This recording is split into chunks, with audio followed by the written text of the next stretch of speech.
Ben, you could be so much more. Why are you just going to be a teacher? A teacher. That hurt a little bit, to be honest. And it's like, man, well, I'm sure there's good ways of being a teacher. And it's good to know that people are really thinking about this stuff deeper than just teaching. Ever since starting some of these rotation stations, these kids have been doing so much more in one music class than they have been. And that compounding over lesson and lesson, it's incredible what these kids can actually do now. You know, you've got 8 activities over a fortnight to do. It's been awesome. Yeah, really fun too. I'm having a lot of fun just getting to jam with the kids who are on the jam station too, and just know in the back of my head that the kids are on laptops and they're doing their tasks because I can check it very easily on my own laptop. As a teacher and as part of a school, other teachers have seen that I've got a program that's well set and structured and a routine that the kids are doing, and they've been impressed and they've been asking questions, and I've even helped some people come up with their own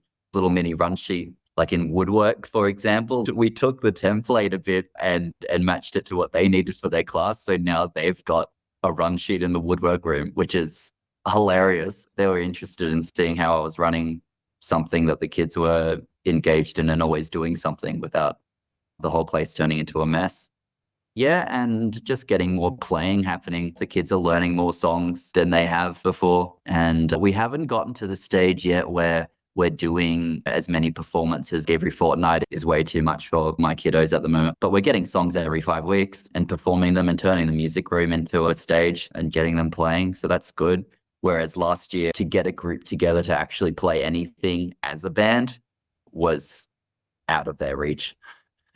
So just having a bit more structure and knowing that even if I'm spending the whole lesson just focusing on playing their song, that it's not a bad thing, not like guilting out that I'm missing out on some listening time or anything. First of all, the kids are doing a whole lot more than they had previously, especially with the juniors. Just having a fortnight set to be like, hey, these are your activities, you're going to get them done, and having a dedicated time for each one and knowing, okay, this lesson, these 2 activities, you've got 5 minutes to look at what your activities are, just super clear each lesson. And to not have that structure originally was both a detriment and I mean, it's looking at me being like, okay, I'm a bad teacher because I don't have a good solid routine each lesson for my students. So it's probably bad on my part that I didn't have that in the first place. I didn't think to try and put something like that in rather than being like, okay, this week I'm looking at these 3-4 things, maybe, we'll get to them all. We'll dedicate one lesson to all of this playing where all the kids are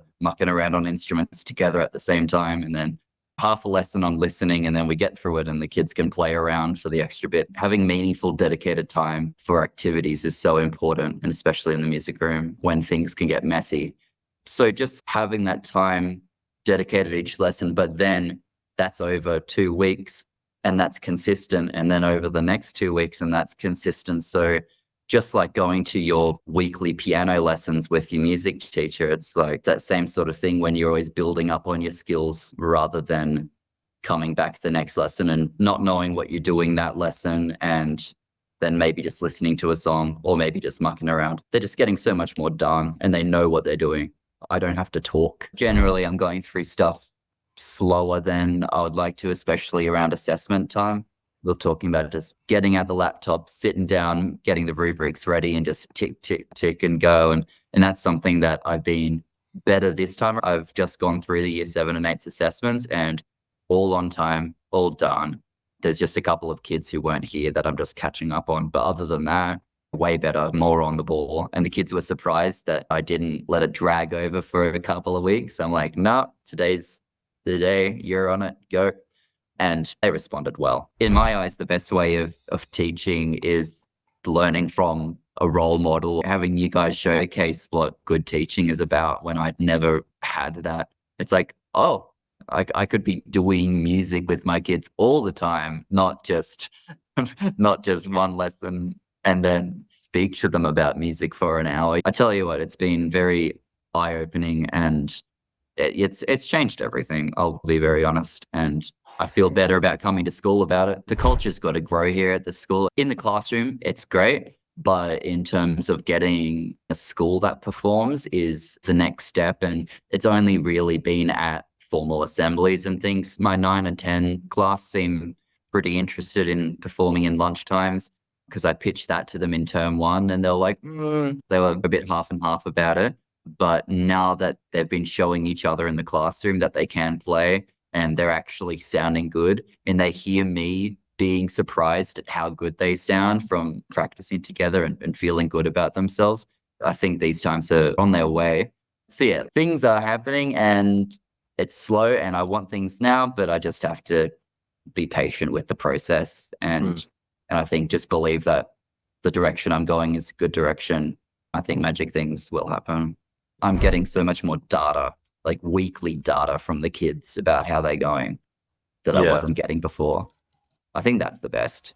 If we're going to talk about, data informed practice, this is doing it. And I'm actually very surprised with the lack of games that are played in my class, just because they've always got something to do. I feel like I want to do a lot of reading. Lots of people who are obviously big influences on where you guys came from. It's very important that I realize that I'm not just copy pasting things, but eventually I will need to, and I'm working on it, obviously, but branching off and changing things and know how to change things the right way that's appropriate. And when I see a program, I need to change things to suit my school. And I want to make sure that the way that I'm changing things is right and sticks with the right pedagogy, like the right focus that you guys have had. And to do that, I think I just need to know a lot more. I think it's very important if I want to do this right. I still love being able to be a musician with my kids because that's the thing I was scared about most. Is, I'm just going to be a boring ass teacher now, a teacher. And even one of my music lecturers were like, Ben, you could be so much more. Why are you just going to be a teacher? And that really stuck. That hurt a little bit, to be honest. And it's like, and I'm sure there's good ways of being a teacher. And, I'm not going to kid myself. I'm not the most amazing, best musician ever. So it's something stable for me. I think teaching was the best way to go. But just knowing that teaching is cool and fun and I'm starting to inspire kids is, I really dig it. And it's good to know that people are really thinking about this stuff deeper than just teaching.